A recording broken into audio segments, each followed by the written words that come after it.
E-governance leadership has been a major player to development of robust digital economy and stable internet ecosystem around the globe. This is according to the head Corporate Services Universal Service Provision Fund of the Nigerian Communications Commission (NCC), Mrs. Mistura Aruna, during the 11th African School on Internet Governance held in Abuja. Let's now join our correspondent Elizabeth Kasham for more. Mrs. Mistura Aruna noted that the Nigerian Communications Commission remains fully committed to ensure the deployment of robust infrastructure, availability, accessibility and affordability of Internet for all through inclusive stakeholders engagement processes. She informed that African countries have different economic and technical digital capabilities of the framework and implementation, adding that its domestication will position Africa as a strong partner and enable African youth to participate and thrive in global digital economy. Government, private sector, the academia, the civil society to all come together, because it's not a government thing.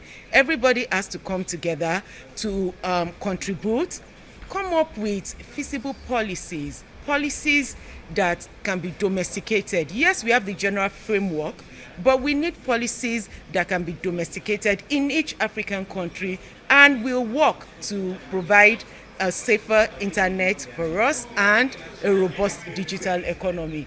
During the conference, experts and leaders emphasized on the realization of the e-governance leadership fostering stronger digital economy and stable internet ecosystem on the continent.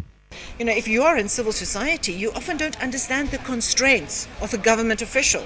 You don't understand what their responsibilities are, what pressures they are under.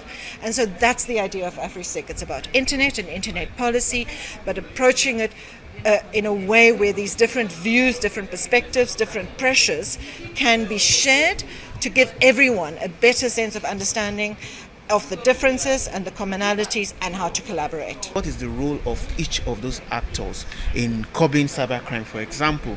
So, for example, you expect that government has responsibility in terms of law enforcement on putting laws in place, but civil society also has responsibility in terms of educating the public on cybercrime, but also working together with government so that laws that are introduced to curb things like cybercrime does not become a tool to also repress freedom, because that's what usually happens. You are trying to solve a problem, then you create a new problem. For example, in Nigeria, we have a Cyber Crimes Act, which was particularly enacted so that we can address cyber criminalities. The African School on Internet Governance, AfriSIC, was initiated 10 years ago in Durban, South Africa, comprising leaders with internet roles sharing their expertise to understand the dynamics of internet governance. Elizabeth Kasham, ASU Television News.